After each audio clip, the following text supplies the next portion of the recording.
Look, the idea that the United States can go around the world violating the sovereignty of other countries, invading those countries, and doing social engineering at the end of a rifle barrel is a prescription for giant trouble. If you're smart, you stay out of countries like Iraq. You stay out of countries like Afghanistan. When I was young, right, I was in the American military. I was in the American military from 1965 to 1975, which was coterminous with the Vietnam War. And over the course of those 10 years, I watched the United States get battered in Vietnam and lose. We lost the Vietnam War. It was a deeply humbling experience for the American people. And the thing I learned was you do not want to go into a place like Vietnam. It's a prescription for real trouble. The French were there before us. Remember, the French were defeated at Dien Bien Phu in 1954. De Gaulle told us in 1964 and 1965, don't go in there. We've been there, done that. It did not turn out well. It's not going to turn out well for you. It did not turn out well for us. And then I remember in 1979, the Chinese foolishly invaded North Vietnam, or it was then Vietnam, but the northern part of Vietnam, and they got their snouts whacked. In 1979, the Soviets invaded Afghanistan. Most of my colleagues, if not all my colleagues in the national security community, were aghast. Soviets are on the march. This is the end of the world. We have to double the defense budget. We have to do this. We have to do that. I said, you're dead wrong. They just jumped into a giant quagmire. If you're arms racing with the Soviet Union, what you want them to do is try and invade a country like Afghanistan. You saw what happened to us. We're still there 14 years later. Or what, 14 years later, 18 years later, right? The longest war in American history. Stay out of these places. People in countries like Iraq, countries like Afghanistan, and other countries around the world do not want the United States invading them and telling them how to do their politics. And what happens is we become an occupier, and that leads to an insurgency, and it is one giant mess. So you want to stay out. The point is you get resistance. And by the way, the power of nationalism also applies to the Russians and the Chinese. You know that the United States is interested in foisting liberal democracy on Moscow and on Beijing. There's no question about that. You go to Moscow and you go to Beijing and you talk to the foreign policy elites about how they think about it. They think about it the same way we think about the Russians interfering in our domestic politics. Surprise, surprise. As my mother taught me when I was a little boy, what's good for the goose is good for the gander. No?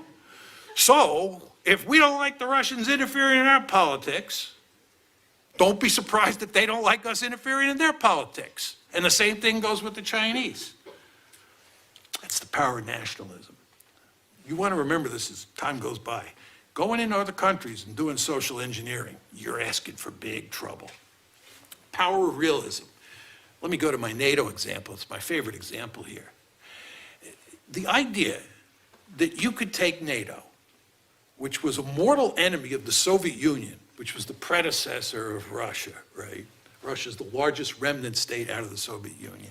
It sort of inherited the mantle of the Soviet Union. The idea that you could take NATO and march it right up to Russia's doorstep and Russia's going to do nothing is lunacy.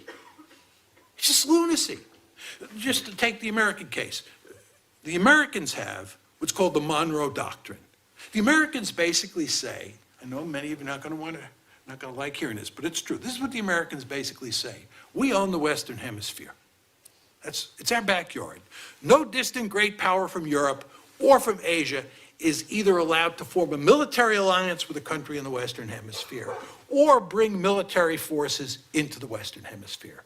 When I was young, we had this thing called the Cuban Missile Crisis. The Soviets put missiles in Cuba. This is categorically unacceptable to the United States. And we told the Soviets that, and we forced them to take the nuclear missiles out. Then they talked about building a naval base at Cienfuegos in Cuba. The United States again told them, this is categorically unacceptable. This is the Monroe Doctrine. You do not bring Soviet military forces into the Western Hemisphere. Let me give you a hypothetical situation. 50 years from now, China is really powerful. It forms a military alliance with Canada and with Mexico. It starts to move troops into Toronto and Mexico City. You think the Americans are just going to sit there? The Chinese ambassador to the United States and the Mexican ambassador to the United States go to the president and they say, you don't have anything to worry about. We're a benign hegemon, right? This is not aimed at you. What do you think the president's going to believe that? You think we're going to tolerate Chinese military forces in Canada or in Mexico? I can assure you we are not. Well, the Russians are the same as the Americans in this regard. They do not want Ukraine and Georgia turned into Western bulwarks. Very simple. By the way, Syria, you understand what happened in Syria. In 2011, when Assad's in trouble, the Americans, the Turks, the Saudis, the Qataris begin to move in, and they begin to fund the insurgents, and they begin to fuel the insurgency, and they begin to try to topple Assad. By 2015, it looks like Assad is going under. What happens? The Russians come in. The Russians have a long-standing alliance with Syria. The Russians have a naval base in Syria. Surprise of surprises. The Russians decide they're going to prop up Assad. That's Realpolitik 101. And who succeeded? The Russians succeeded. And the Americans lost. Assad is going to remain in power. Overselling of individual rights. Final point here. Look, I think if you go around the world, there is a great deal of interest in individual rights almost everywhere. People care about rights, and I don't want to make light of that. But they don't care that much about rights in a lot of places. And they don't care that much about liberal democracy. Liberal democracy is not an easy sell in a lot of places. Go to Russia and say to your average well-educated Russian, or somebody even in the Russian foreign policy elite, what you need is liberal democracy. They'll look at you like you're nuts. And they'll say, we tried liberal democracy in the 1990s. It was the Wild West. We do not want to return to the 1990s. We don't need liberal democracy, thank you. And we'll take Putin and his soft authoritarianism, despite its problems, every time over liberal democracy. So what this tells you is you're not selling an ideology or a political governing system that is that wildly attractive in all places. It's oftentimes a hard sell. And when you go into a country and you topple the regime and there's chaos all around you, people are mainly interested in security, not individual rights. Okay, liberal hegemony's future, and I'll conclude here. My argument is that liberal hegemony is finished. And there are two reasons. The first, which is the least important reason, is Donald Trump. Donald Trump ran against liberal hegemony. Just think about it. He said that I am no longer interested in having the United States try to spread democracy around the world. And as you know, Donald Trump has never seen an autocrat or dictator that he didn't want to jump into bed with. He has no special place in his heart for liberal democracies, right? And he's not interested in spreading liberal democracy all over the planet.